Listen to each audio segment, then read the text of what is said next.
What's up, everybody? How we doing? I'm doing great. Happy to be back in the studio after 2 weeks off. We had to take a couple weeks off. We didn't have to. We did it to calibrate. We did it. We had to recalibrate ourselves. Everybody needs some freshness. After the NFL season, it was over and football's done. Bye-bye football. That was our last episode. So It was not our last episode. It was the last episode during football season. We are a podcast whether or not football season exists. Last football episode. I'll say that. But we are happy to be back. He's right. Happy to be back. We took a couple weeks off, got rejuvenated. It is February 27th, and we're ready to roll. It's February 27th. It's almost March, which is wild. Yeah. And we are going to be talking about a lot of college basketball over these next couple of weeks. We're not digging into too much this week. We're going to save it. March Madness starts. Just conference tournaments. Next week, we're going to be digging into those conference tournaments. Getting ready. Big 12 tournament's going to be a big one next week. Wild. So really looking forward to that. But in the meantime, over the last couple of weeks, you and I did a little traveling. We did. Made our way out to Colorado for our boy Jake's bachelor party. It was a good time. It was. Got to do a little skiing, bopping around the town. Skiing. A little bit of skiing. Golf simulator. Yeah. We did. We ate some food. Some real good food. Just had a good time. Even did a little gambling. Watching a little bit of golf. In addition to the simulation, we bet on a little bit of golf ourselves as a group. We did. But it was a good time. As Mike mentioned, we got out on the slopes a little bit. We sure did. I had the best time at the slopes that I've ever had in my entire life. Literally did not fall once. Went down some blues. Did some moguls. Not trying to hype myself up too much. You are only trying to hype yourself up. Maybe I'm like a professional skier now. I don't know. We'll see. And you never needed a ski instructor? I did not. I did not ever get ski school. Never went to ski school. I just learned it all by myself. Maybe with a little help from some friends. But you got to get not by. all by yourself. You got to get by with a little help from your friends. That's true. I have heard that. I did not pay the $150 to go to ski school, though. I can tell you that. Well, I didn't either. My dad did when I was 8 years old. Well, that helps you out. I guess I needed a tutor. But yeah, no, it was a good time. I will admit, as it was a great day. I am not an overly skilled skier. You're not bad, though. I'm not terrible. I can, for the most part, keep myself upright, with the exception of a couple incidents on the slopes last weekend. The one was a really small, just like blip on the radar thing, and the other one was definitely a situation. Yes, for sure. It was. Well, we hit those moguls. We went down that blue. We hit those moguls. I didn't know they were fucking coming. Yeah.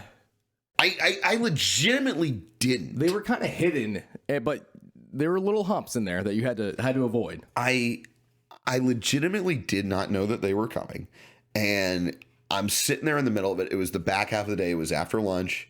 Had a couple drinks while we were down at the lodge on lunch. Was feeling a little looser. Was feeling a little bit more confident in my ability.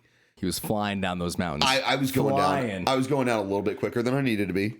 And then I realized amidst the moguls that I was in moguls. And I was like, well, I need to navigate out of this. Well, here we are. And I did navigate out of it, but I was just going too fast, and it had gotten just slick enough from enough people running down the mountain during the first half of the day. It was a little bit slicker than it had been before lunch. And one thing leads to another, and I get spun around, and I leave my skis about 15, 20 yards up the mountain from where I wind up. And if you've ever been skiing and you lose skis and they're uphill from you, that is a bitch to try and go up and get those. And navigating in ski boots is fun in itself, with or without skis. Right. But and then it's even more of a bitch to try and get those skis back on. I mean, I'll give you a different perspective. We all, the group of us, 5 other guys, get down the mountain. Not all the way down the mountain, but down to like a stopping point, and we're like, where's Adam? And we couldn't find Adam. None of you realized I'd gone down? We saw that you went down. Connor yelled at you and asked if you need help. You're like, no, I'm fine. So the rest of us went down to this little like I don't remember Connor doing that. I'm just going to go on record and say well, but he did. But nevertheless, but by this point in time, I'm not saying he didn't. I was already past you, so like there's Right. no way I could have gone back up and tried to help you. Nothing you guys can do. Yeah. So, Adam goes down. We see him. A couple of us see him go down. We go find a stopping point in a more level ground area. And we're like, where'd Adam go? There's some trees in the way. We couldn't quite see up the mountain to see if he was still up there. We thought maybe he had gone. Maybe he got his ski back on. He'd gone all the way down to the end of the mountain, and that was not the case. Finally, eventually, we move ourselves over around the trees. We see Adam struggling, just straight struggling to put this ski on. Doing well. Not doing well at all.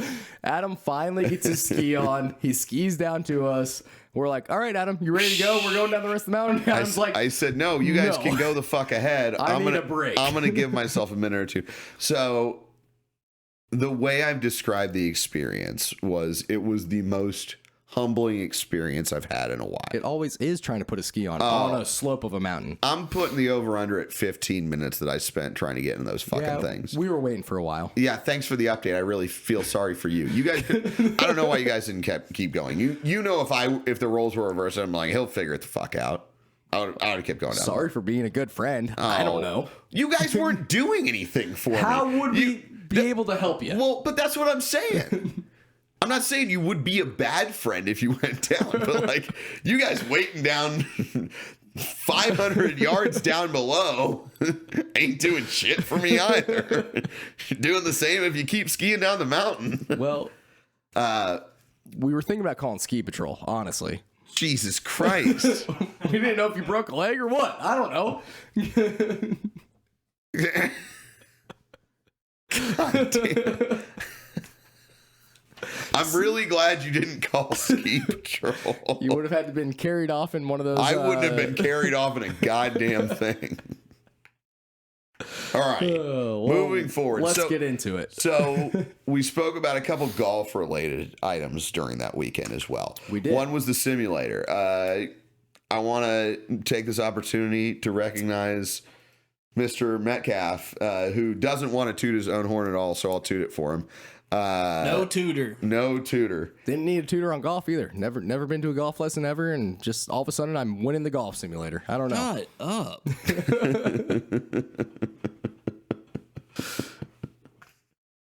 Yeah, so you did that, and we're not talking about it anymore because that was a shitty simulator, and it doesn't accurately depict golfing at all. I'm not good, but I'm not as bad as I was. I'm certain of that. But speaking of golf throughout the weekend, you know, when we got in Thursday, we rolled into town, got to the Airbnb, had the boys flip on the Genesis Invitational last weekend. It was the first PGA tournament that Tiger had played in quite some time. A lot of excitement surrounding it. It was a great weekend to watch golf. A couple of the boys, Adam included, were putting some big, I want to say big bets, putting a little bit of money down on it, and they decided, hey, you know what? I'm going to spread that money around, and I'm going to pick 5 or 6 different golfers to be at the top at the end of the round. Adam found a flyer. He found a guy who only had like 8 or 9 holes left, and he put $5 down on him, and you won pretty big, didn't you? Yeah, so it was Thursday when we got into town of the Genesis Invitational, and we happened to get in, flip on the tournament. It was about late afternoon by that point, probably 3:30, 4 o'clock in the afternoon. Yep. Of the opening day of the tournament, and we decided to just place a couple small bets. I placed a couple small bets. There was one boost that said Tiger to make the cut that they had boosted. That hit? To like plus 230 or something like that. That hit. I bet on John Rahm to finish in the top 5. Well, John Rahm wound up winning the weekend. That hit. Then I put a couple smaller bets on for guys to finish the day. Finish the end of Thursday, end of the first round. End of round 1. Yep. As the leader.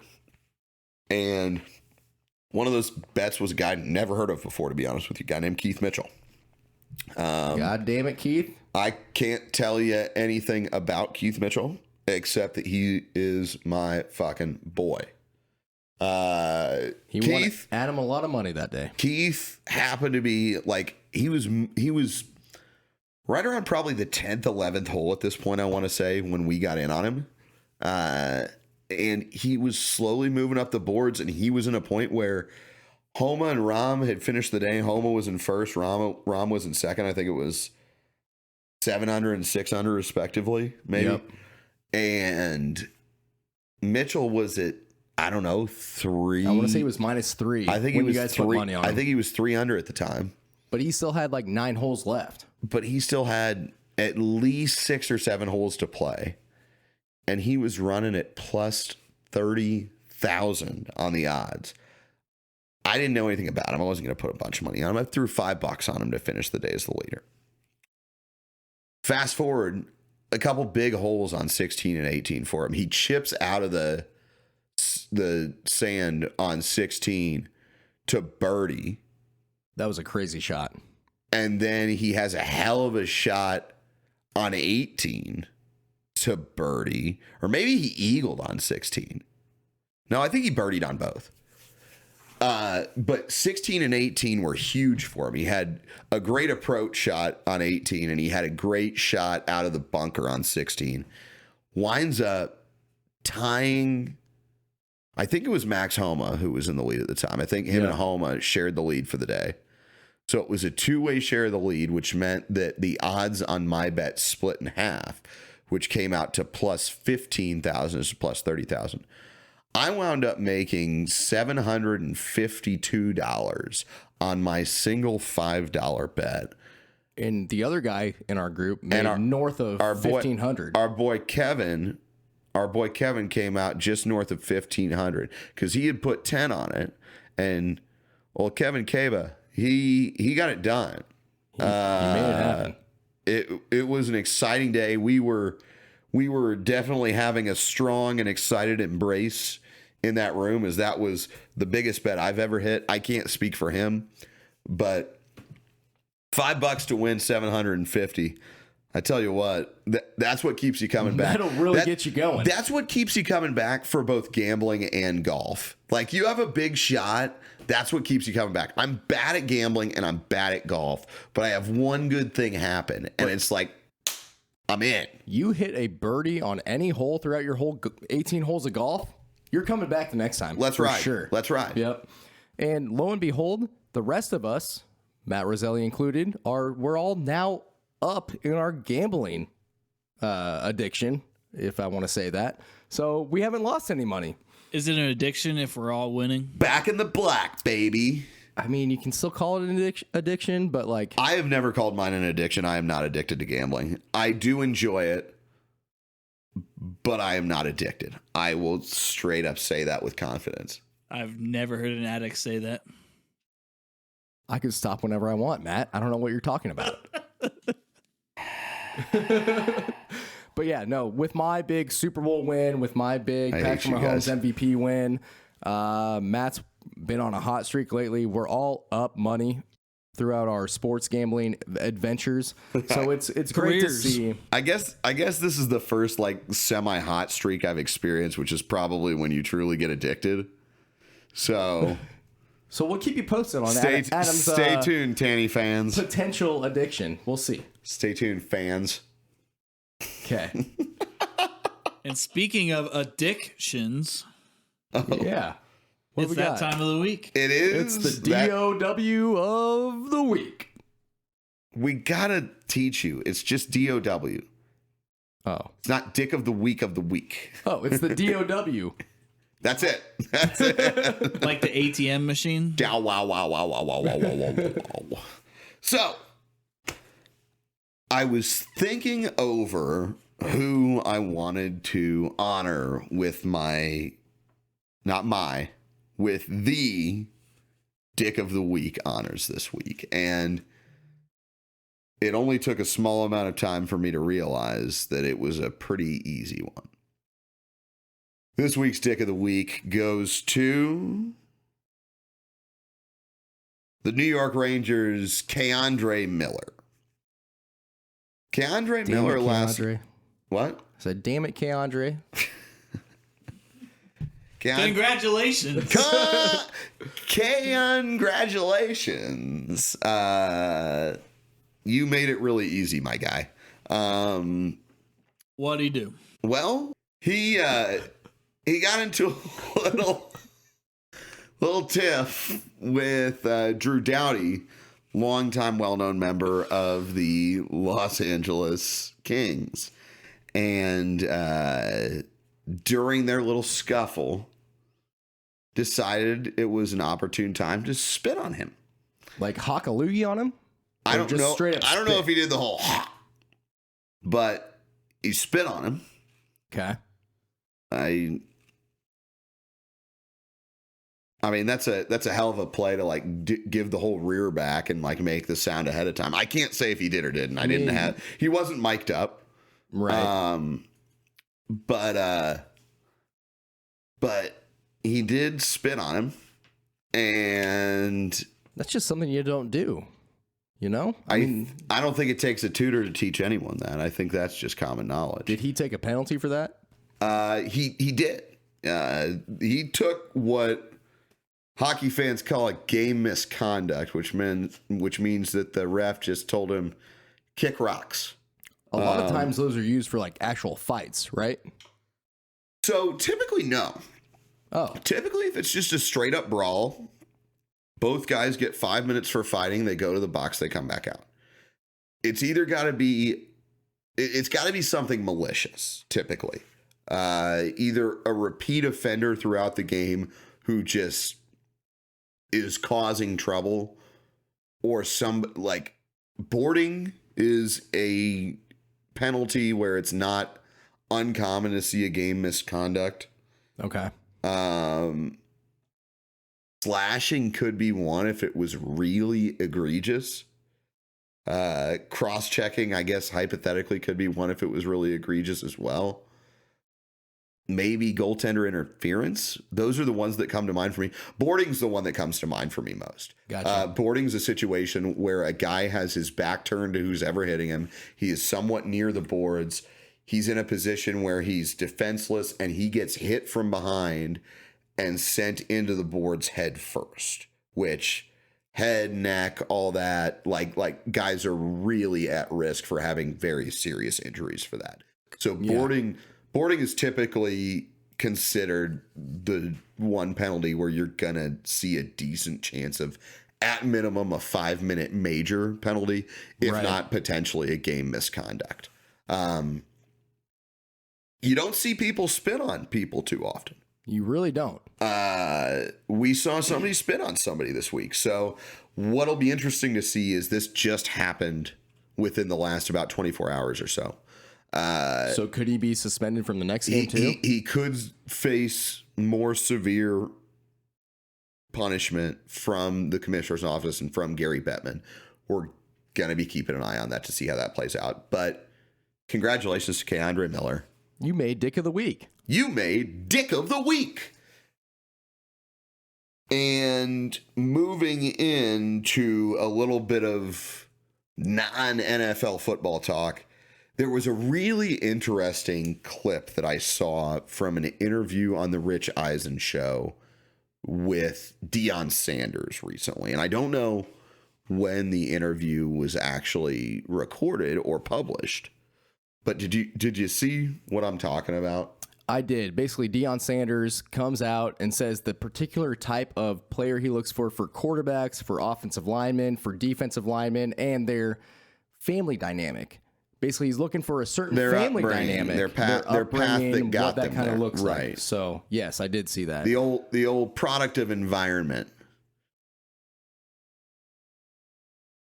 Now quarterbacks are different. Yeah. We want mother, father, dual parent. Mm-hmm. We want that kid to be 3-5 and up because he's got to be smart. Mm-hmm. Not bad decisions off the field at all because he has to be a leader of men. It's so many different attributes and what we look for when we see a quarterback. And you would love a coach's son.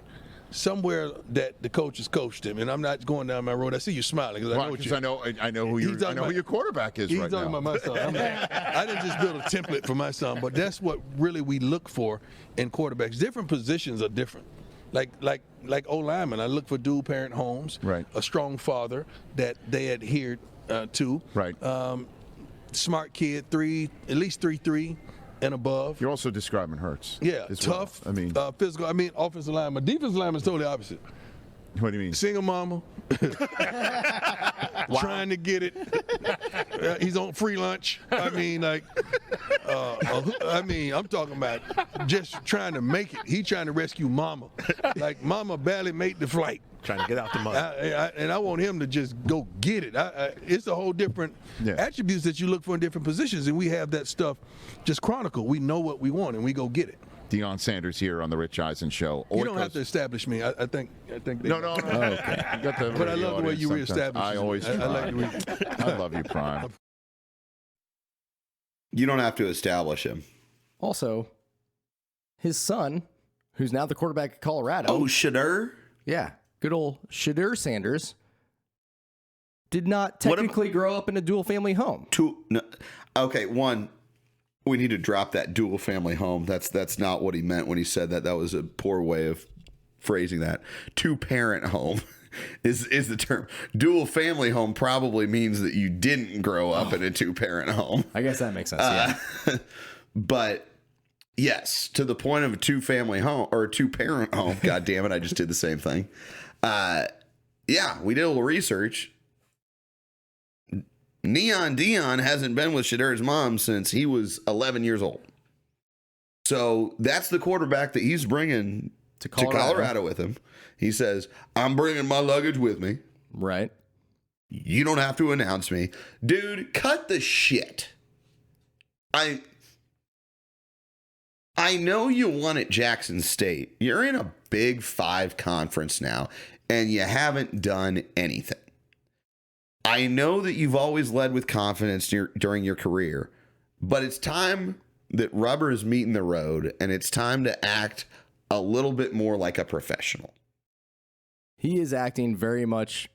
It's arrogant. I don't want to say arrogant. Adolescent. Arrogant. No, it's not adolescent. It's arrogant. He's always been arrogant. He's always been cocky. But the difference is he's not doing something at the Division II level or lower Division I level or something that he's just simply basing it on his own play.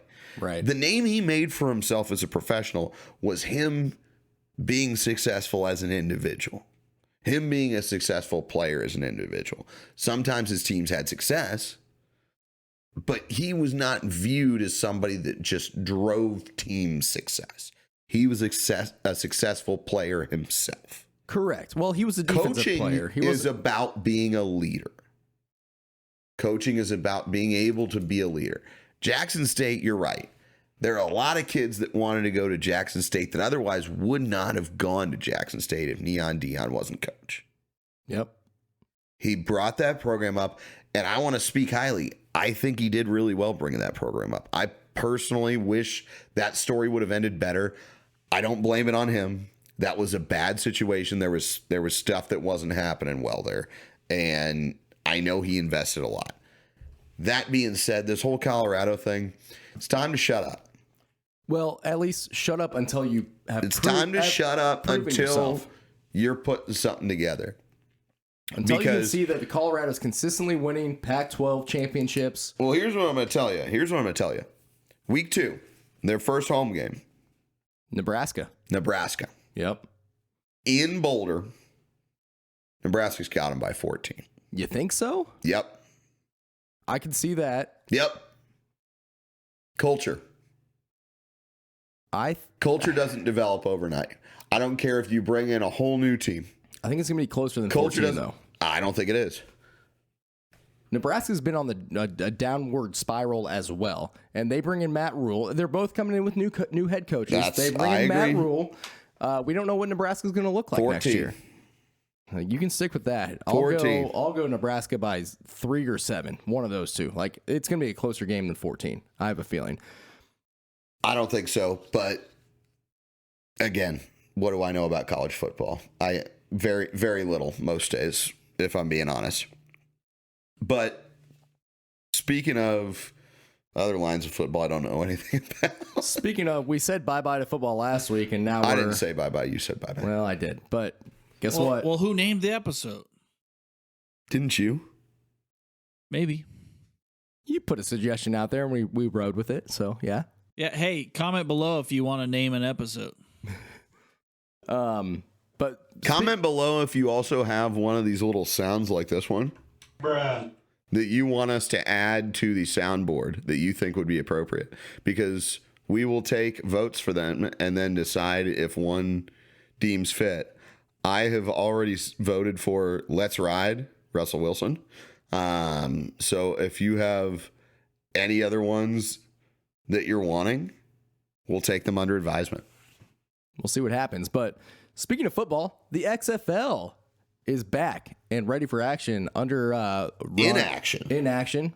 It's being run by The Rock, Dwayne The Rock Johnson, and they've got a couple different rules that the NFL does not adhere to, I guess, or they're just different rules that the NFL doesn't put in play.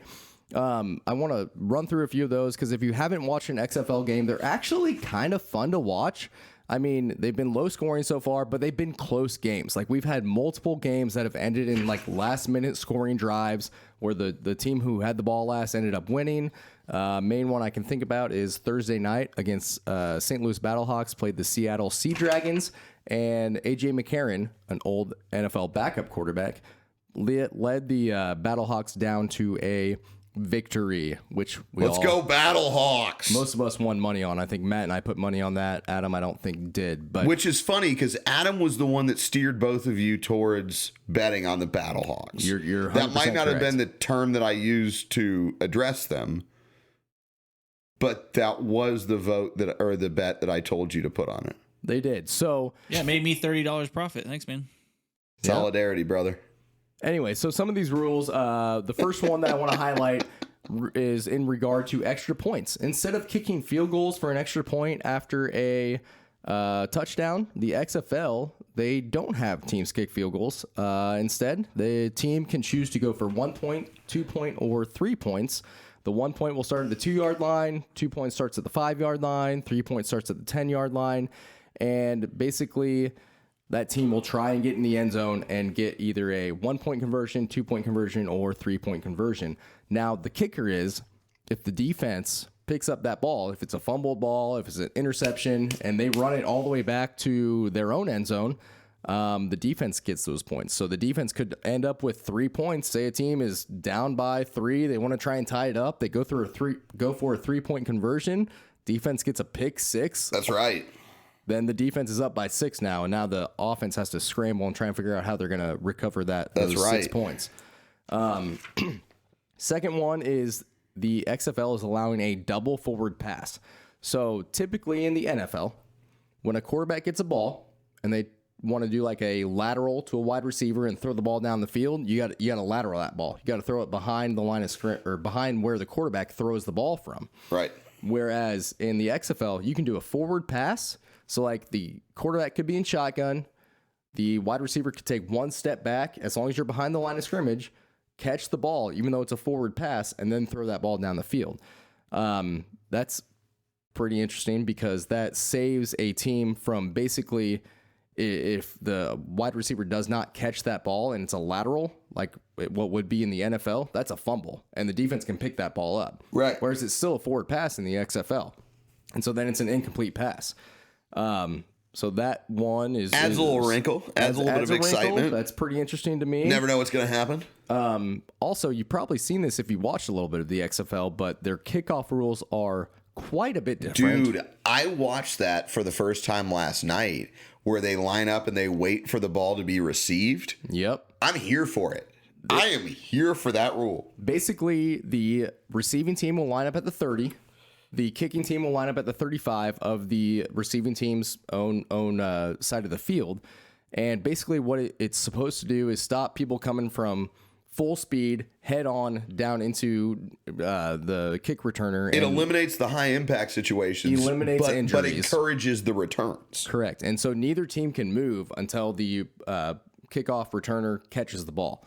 So that is also a very I mean, It's interesting, great. very different thing than you're used to seeing in the NFL. I don't want to see touchbacks. Like, great, you start at the 25. Like, but at the same point, I don't really want my team, if I'm watching my team, a lot of the time I don't want my team to return it because most of the time you're not making it out to the 25.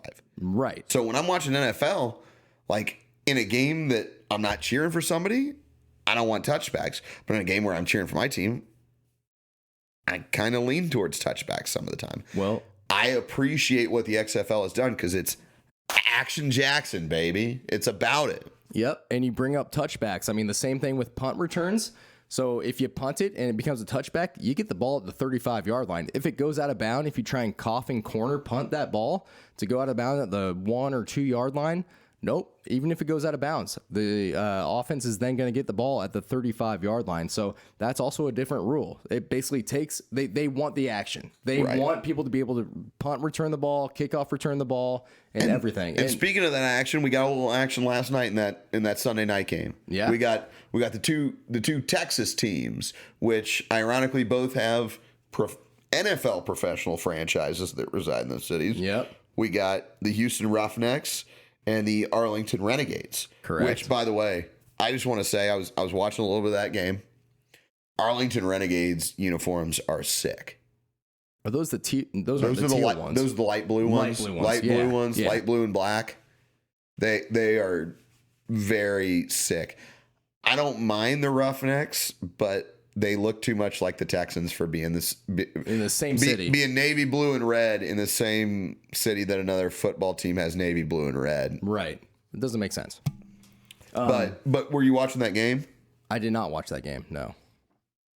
There was an interview going on during that game talking about, or there's a post-game reporter during that game. Yes. Did you see that? Yeah, I did see that. Let's play that clip right now. Yeah, even though attendance was pretty decent today, the weather probably kept a lot of people away. There were a lot of people in heavy winter coats, a lot of people in blankets, but frankly, I think people are just excited to have a team in Arlington that actually plays football games in February. Live in Arlington, I'm William Joy. Body bag! Arlington is basically a part of Dallas. So basically he's talking crap on the Dallas Cowboys and how they can never get into playing football in the Super Bowl, playing in February. Also, Denver people need to toughen up a little bit. Or Dallas. My apologies. I was in Dallas yesterday morning, many hours before this game started, and it was already in the low 50s. So heavy winter coats. Bundling up in heavy winter coats. Come on, people. Right. Like, that was the warmest day of the weekend. And I know it hit at least mid 50s by the time that game started, because that game didn't start till 3 o'clock in the afternoon. And I mean, we hail from Kansas City. Mid 50s around this time of year. Gosh, you love it. You love to see it. You're wearing shorts. I mean, you're wearing shorts and a t-shirt out there in mid 50s. And You're absolutely right. For them to be bundled up in mid 50s, that doesn't make any sense to me. But if we want to talk about a sport where it makes sense to be bundling up and getting ready, let's talk a little hockey. Well, let's do it. Dig right into it. Hockey's, for those of you, if you're paying attention at home, the NFL trade, God damn it. NHL. Denver to Dallas, NFL to NHL. I can't say anything right. We have taken a week or two off, so you're fine. I'm sluggish, man. I don't know what I'm doing. It is a Monday. It is a Monday. What's my excuse every other time I record a podcast? It's still a Monday.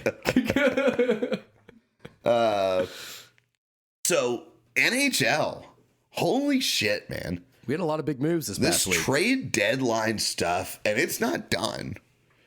I still expect to see at least one or two more big trades and big names to move. And I'm going to highlight at least one of those big names that I still expect to move and who I expect them to go to, unless something drastically changes. Okay.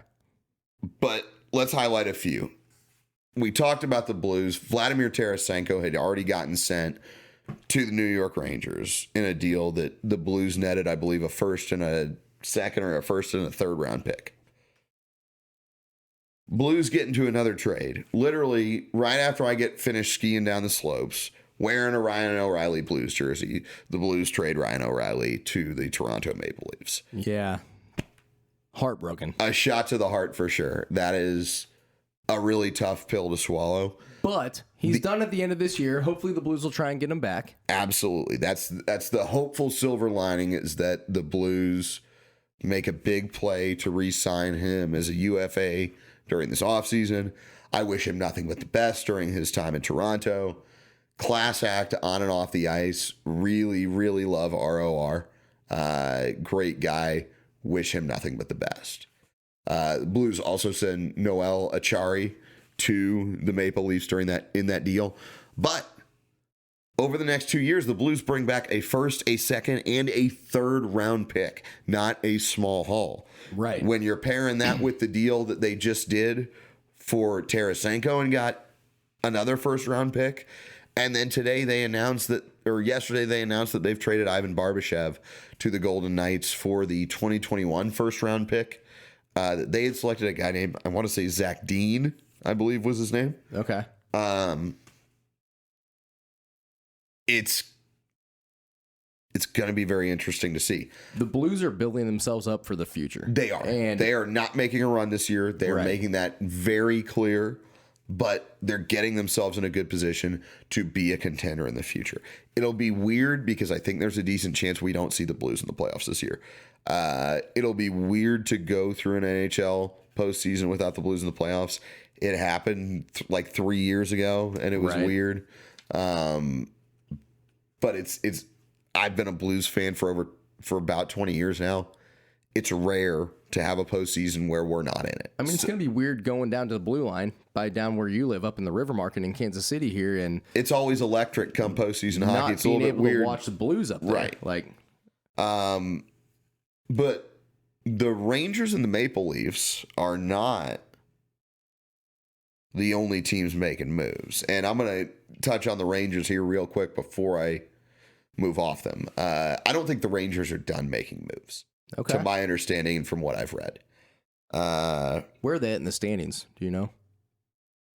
They're going to the playoffs, I'll tell you that. Okay. The East is tough. Last year, the West was much tougher than it was. The East is the better conference this year. Gotcha. We talked about all year how we felt like the AFC was the better conference in football. Well, the East is a better conference in NHL. The Eastern Conference is the better conference in the NHL. The Bruins have been the most dominant team all year. The Bruins acquired Dmitry Orlov and Garrett Hathaway from the Capitals late last week. That was a big move for them to continue their playoff push. Okay. The Rangers that I was just talking about with Tarasenko, the rumor is and the understanding is that longtime career Blackhawk and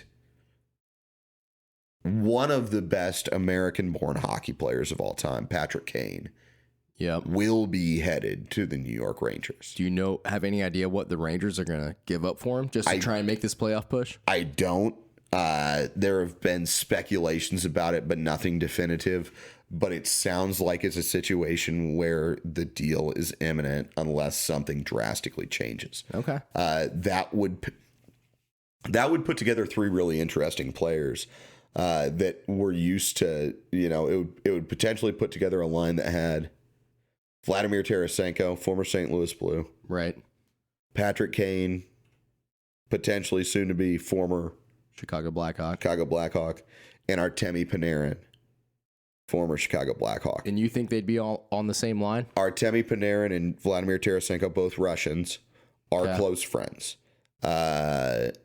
I wouldn't be surprised to see Tarasenko potentially stay in New York after this year. See, but I've heard rumors that the Blues may try and get him back too. I don't see that happening. Okay. Tarasenko had asked for a trade 2 years ago. I think Tarasenko has been checked out on St. Louis for a while. Gotcha. I don't know if he's always wanted to go to New York and the deal just finally came out right at this point. But I do know that him and Artemi Panarin have a close relationship and played together and have that Russian bond. Basically have that chemistry that growing up together, playing together, they play on the Russian. Russia, They play on the Russian national team together. They both have the same home country. I do know they have that connection. So that makes the Rangers pretty scary going into the playoffs, for sure. Yeah, and there's one other team that made a huge move last night that I was kind of hoping there was a little bit of a speculation that the Blues were going to try to go all in on this guy. It didn't happen, but there was speculation surrounding it. Who's this? Timo Meier of the San Jose Sharks. Timo Meier was one of the faces of the San Jose Sharks franchise. And he got dealt to the New Jersey Devils last night. The New Jersey Devils have been a shockingly good team this year. They've got Jack Hughes over there. They're a tough team. Yeah. And you look at, I'm talking about the Devils, I'm talking about the Rangers, I'm talking about the Bruins, I'm talking about the Maple Leafs. All four of those teams are Eastern Conference teams. Yeah. Those are the teams that are making big moves. I'm going to throw in there that the Lightning are still no slouch. I was going to say, are the Lightning still good? The Lightning are still no slouch. The Carolina Hurricanes are really no slouch. The East is really good. Like you just said, I mean, comparing them to the NFL, it looks a lot like the. Oh, it looks a more lot like the distant. AFL. It looks NFL. more distant. AFC. Yeah. AFC, yeah, in the NFL. I mean, NFC. that's AFC and NFC. yes. Oh, okay. The Sorry. Western Conference looks like the NFC. Oh, yes. The Eastern Conference Yes, looks like the AFC. Yes. Yes. So Yeah, and it wasn't that definitive before the trade deadline. The trade deadline up to this point, unless other things start drastically happening to ship guys off to Western Conference teams, right. It's just wild to watch how lopsided and one-sided it's been as far as acquisitions go. Blues, I'm not upset with what we've gotten as far as a haul. We've gotten a lot younger. We've gotten a lot of draft capital. Like I said, they're putting themselves forward to be better in the next like 3 to 4 years, probably. That's right. To run for a Stanley Cup in the next 3 to 4 years. And honestly, if you haven't been watching hockey yet, now's the time to start getting into it because we got the Stanley Cup playoffs coming up. That's right. And next month and a half. Playoff hockey is electric. Playoff hockey is something you want to sit down and maybe plan some time around and plan some time to watch because it's fun to just go out there and watch some hockey. The overtime rules are different in the playoffs, and it's just fun to watch. So that's absolutely right. And speaking of things that are less than fun to hear, fun to watch, or watch, we're now moving into Mike's Dad Joke segment. And Mike's Dad Joke segment is sponsored by our friend Travis Koppel and the Jenkins Realty team as part of Platinum Realty. No pressure, just results.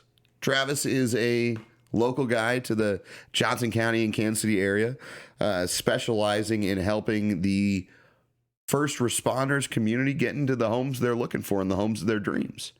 So give them a shout. Check them out on social media. Best number to reach them at is 913-961-7110. And again, that's Travis Koppel, Jenkins team, Platinum Realty, sponsoring another edition of Mike's Dad Jokes. Again, thank you, Travis, for all your support on this podcast. But let's dive right into some daddy jokes. Guys, why are balloons so expensive? The helium that comes in them. It's a rare resource on Earth. No, that's just the cost of inflation. It is just the inflation, you know. That's what I said, the helium. Yep. I think Adam, Give me this one, Matthew. I think Adam wins this one. Why can't you send a duck to space? Quacks a lot. The quacks, because of the quacks in the spaceship. The quacks in the spaceship. He's got to be on to something here. I have nothing better to add to this one. It doesn't have anything to do with quack. If you want to give it a shot, give it a shot. I've still got no idea. I was going to go with something quack related. Because the bill would be just astronomical. Oh, the bill. My next guess was a bill. Like a duck bill. Very nice. Yep. Like the bill of a duck. What breed of dog can jump higher than a skyscraper? A Dalmatian. No. I got nothing. Well, guys, any breed of dog can, because skyscrapers cannot even jump. So any dog can jump higher than a skyscraper. Go outside for no, seriously. Go outside for 30 seconds and think about that last one. That was a good one. You have another one, right? No, that was Break three. out the Laffy Taffy. Go outside. Go outside. Go outside. Okay.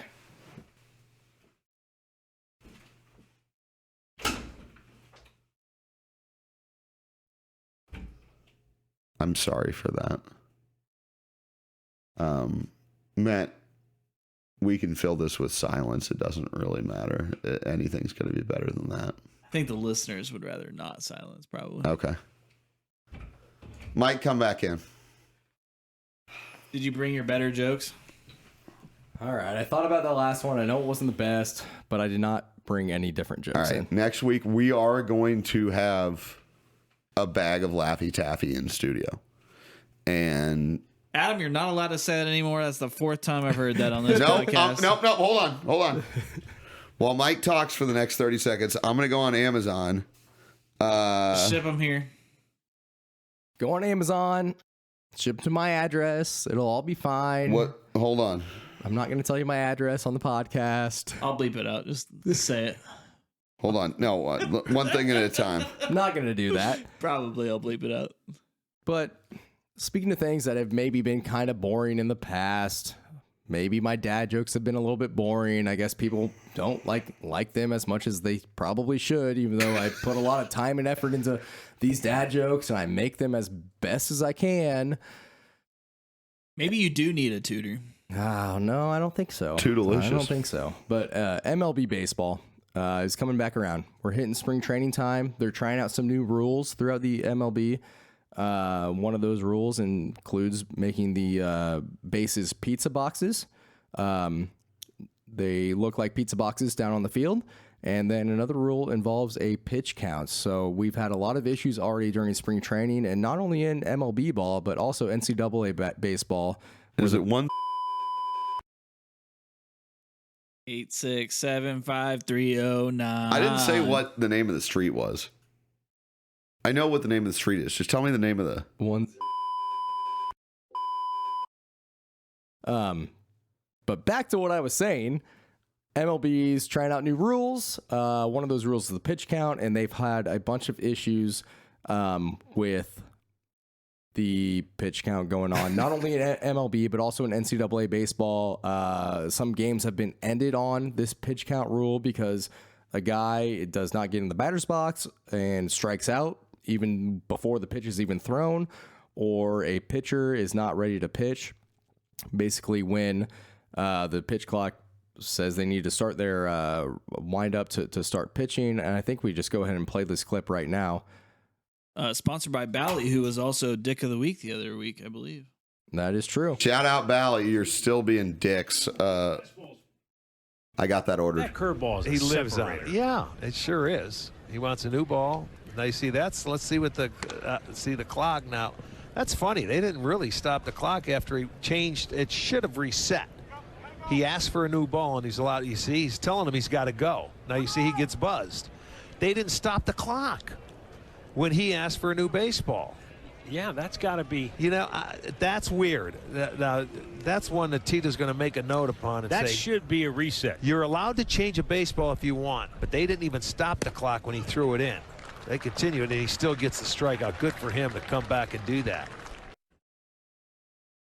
My boy James Karinchak still getting the job done. Getting the job done with the strikeout. But nevertheless, come on. What are we doing here? Well, they're trying to make the game a little bit faster to play. I think if I looked at the stats right, it was like 3:01 or something like that. To like 2:39. 3 hours and 1 minute. They shaved like 20 minutes off the game. They did. And honestly, I think it's fine.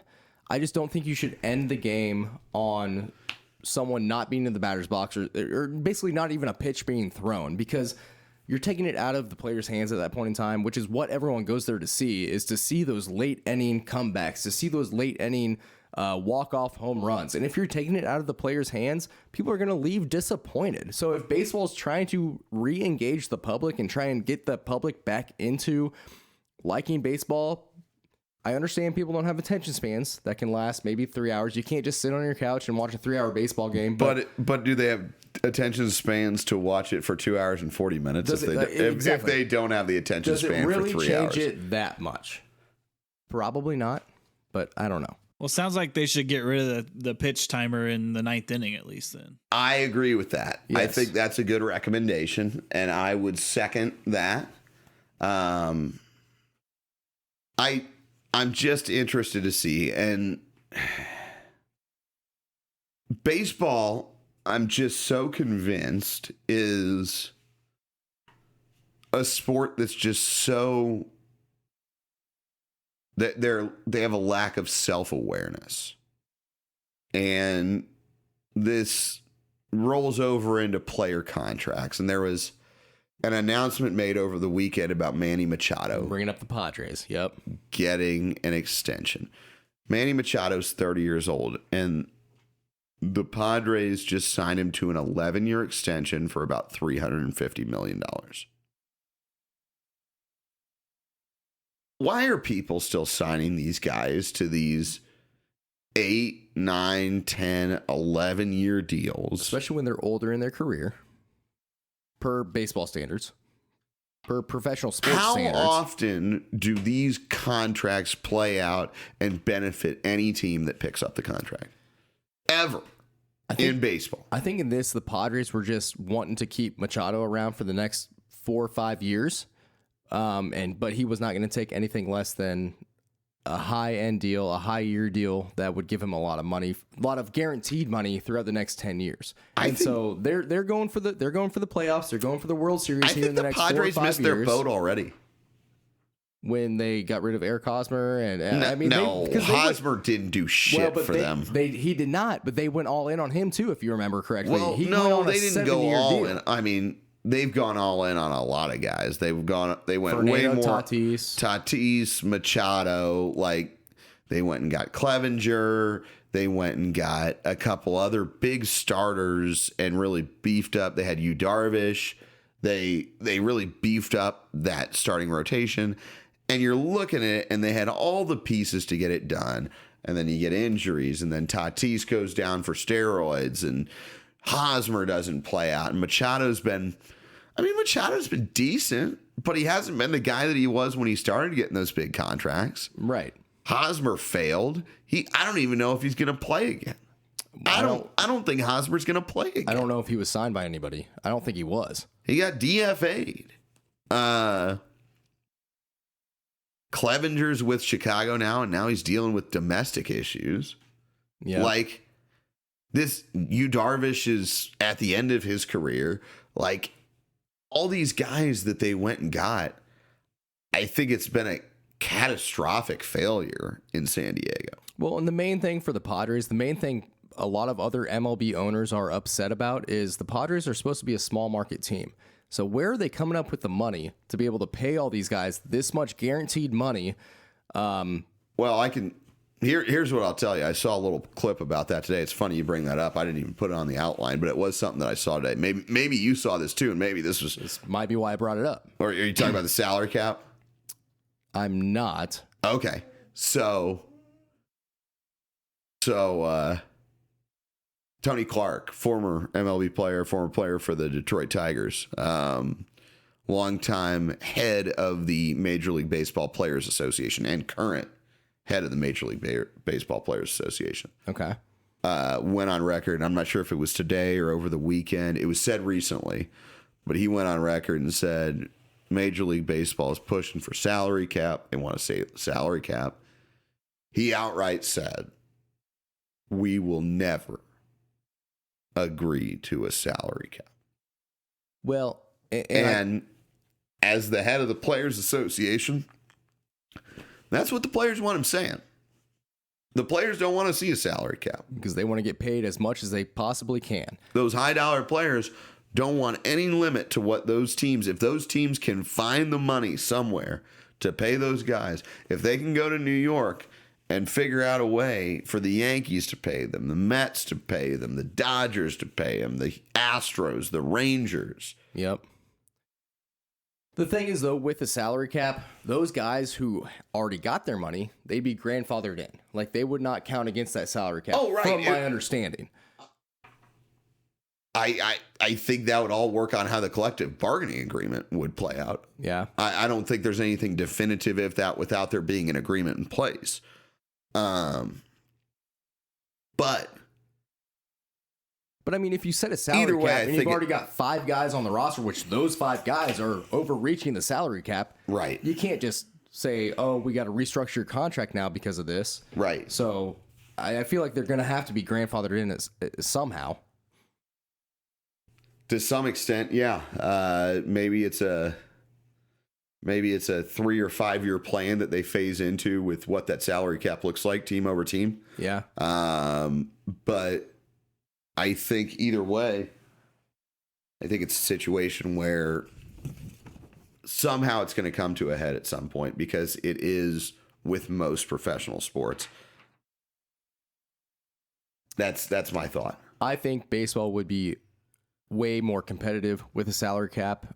Me being a hometown Royals fan, we cannot compete every year because we got to tend to bring guys up from the minor leagues. We can't sign those big name free agents that are really good players.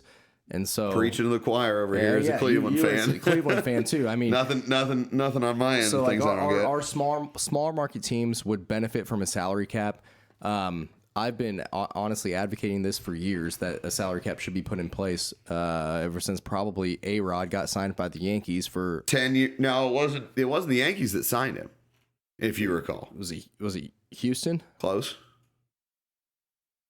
The Rangers. It was the Rangers, yeah. It was a 10-year. You remember the dollar figure? I don't. 10-year, $252 million contract. And that is crazy.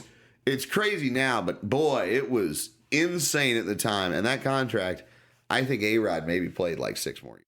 I don't even think he finish out that contract. I don't even think he played 10 years. Yeah. So we'll see what happens with this. We'll keep you posted if anything new comes up regarding salary cap, regarding anything with the MLB. We're going to start talking a little bit more about MLB here in the next few weeks as we get closer to the opening day MLB game. And meanwhile, NBA is still going on. NBA is still going on. They had their All-Star weekend. There was a lot of mixed reviews coming of the All-Star weekend, specifically, I think, surrounding the play of the actual NBA All-Star game. Yes. People were not amused with that. But one particular aspect, which is always a highlight come NBA All-Star weekend, which was more excitedly talked about than I've heard in a number of years, was the dunk competition. Yeah, the dunk competition was pretty interesting. You didn't get a lot of big names in it, which the NBA has hard times getting people to compete in the dunk competition. I don't know if these guys like Zion Williamson, LeBron James, if they think they're going to get hurt or something during the dunk competition. LeBron James ain't ever participating in dunk competition. Or they just don't want to do it, or they just want to take the time off. I don't know. But speaking of your point, like the actual All-Star game was stupid. Like, no one even tries. No one plays defense. You're basically just going up there, shooting threes and just driving into the lane, making your layups without any defense against you. So that's besides the point. But McClung, you heard that name before? I had not. So McClung grew up in a small town in Virginia, went to Gate City High School, and just a small town boy. Started working on his dunking skills, I guess, for lack of better terms. Basically, he started dunking back in high school. He won the Ball is Life American Dunk Contest back in 2018, where he faced off against Kevin Porter Jr. and Sharif O'Neal, Shaquille O'Neal's son. He ended up winning that. He's this shorter white dude that can just jump ceilings. And basically, he ends up getting called up from the G League in the NBA and goes and wins the dunk competition. He gets called up on I think it was a 7-day contract with the 76ers. And because of that, he was able to compete in the dunk competition. Now, we don't know what his future is going to hold. He's probably going to go back down to the G League now. But I think that just speaks volumes to how the NBA holds their All-Star weekend when you have G League guys coming up and winning the dunk contest. Now, granted, he put on a show. He put on a big show during that dunk contest. He did. I saw a few of the clips. He went, I believe he did 4 dunks. 3 out of the 4 of them had perfect scores.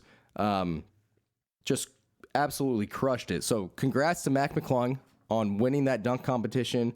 But NBA, you got to do better at maybe incentivizing or getting these bigger name stars to compete in things like this, because why are we having a G League guy? The MLB struggles with the home run derby, but they can get bigger names. They at least get all-stars in there. Right. And the NBA can't even get a guy who's even played a game in a single game in the NBA this season. He's played 2 games, I guess, in the past couple of years in the NBA. But only 2 games in the NBA in his career. He didn't even play this season. He's not an all-star, but he somehow gets to be able to go win the NBA dunk competition. Absolutely. NBA, time to shape up a couple things with the old all-star weekend. And speaking of our favorite all-star part of the program, it is time for Matt Hostile Takeover. Let's ride. You guys ever heard of a little company called Nintendo? Yes, sir. Well, how do they make their money? Video games? Anyone in particular? Super Mario. How much money do you think they've made in video games for Mario? Like any segment of Mario All ever? of Mario's video games. Oh, I would say...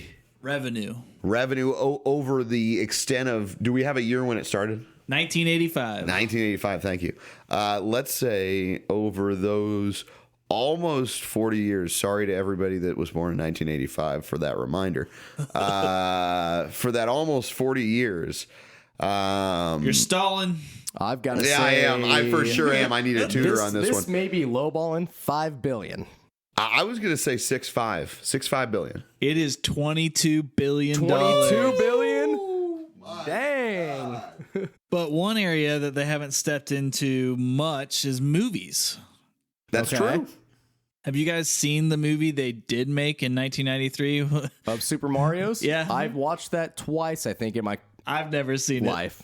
It looks bad. That's Was shocking it bad? to me that you've watched it and he hasn't. It's not a great movie. It's not a great movie at all. It's so bad he watched it twice. I liked Super Mario back in the day. I don't know. Other than making video games, Nintendo's been very conservative with what they do with their beloved Mario brand and Peach and Donkey Kong and Yoshi and all that. But this April 7th, they're coming out with a movie, and they've partnered with Universal Studios, and they made this deal back in 2015.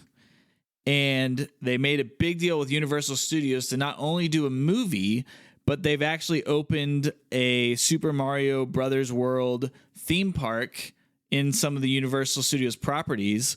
They first opened in Japan, and now this year, just before the movie launched, they've opened it in Universal Studios Hollywood out in California. And here in 2025, they just announced this month that they're going to open one in Orlando at Universal Studios Orlando. That'll be fun. That'll be fun to go to. But Chris Pratt is voicing Mario. And yep. Interesting. Good old Star-Lord for all you Marvel fans out there. Yeah, I think it'll be okay. I think everyone would have preferred the original voice of Mario, but I'm pretty sure that guy's getting pretty old. Mario. Look at that. Adam could have done it. Yeah, they had a teaser trailer during the Super Bowl. It was very short. The few clips I've seen, I think it'll be pretty good. Okay. I still think they could have done better than Chris Pratt, but that seems like an interesting choice based on, I mean, I know you can do a lot with people's voices. Just look at T-Pain. He's not even Italian, though. What? He's not Italian. Mario's Italian. Oh. Thanks. I don't know that the original voice of I don't think he's Italian. I think he's Japanese. That could be. We'll bring you the info. And Circle back follow around up. too. Well, this is exciting, nevertheless. Yeah, my family is planning a trip to California in October. Okay. So I'll report back with more details.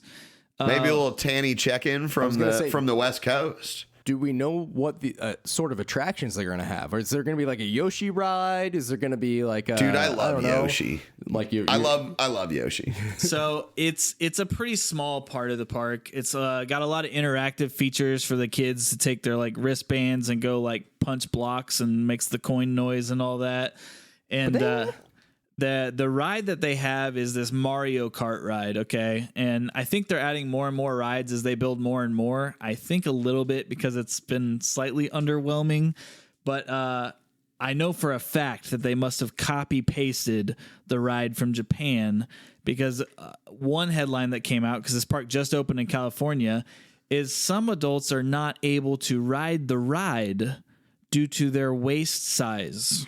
Waist size or too tall? You're too big. Waist size. Okay. They have announced You're that too fat. if you wear pant size more than 40, you probably won't ride the ride. Obese. Oh, And I'm fine. I could ride that ride. That's perfect. I have a big announcement. I got a new pair of shorts. I'm wearing them right now, and they're size 38, so I am good to go, boys. Hell yeah, brother.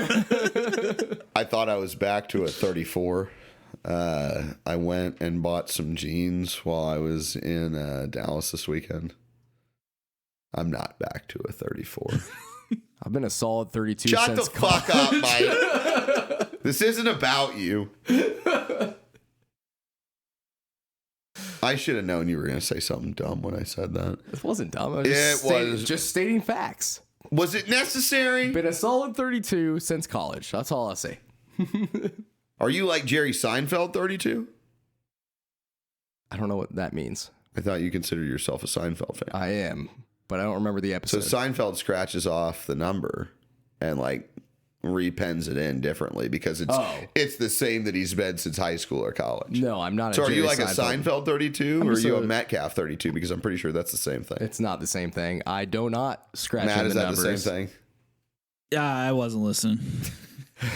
I don't know shit about Seinfeld. I know, but if you'd heard what I said a Seinfeld thing and a Metcalf thing were the same thing because Jerry lied about it, so I figure Mike does too. I do not lie. Do you want to check my pants right now? I'll show you. They're 32s. All right, let's wrap it up, boys. Present them. And with that, we won't have Mike take his pants off. I'll also do you a solid and not take my pants off. Nobody's gonna take their pants off this week. We're just gonna Maybe next week though. Nope. Stay tuned. Nope.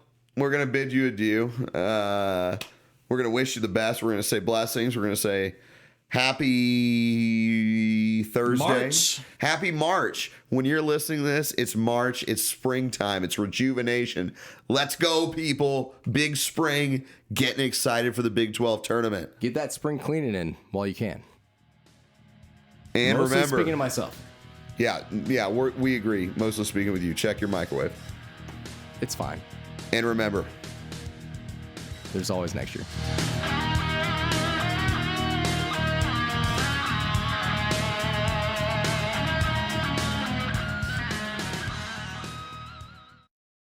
give me a long, hot summer day.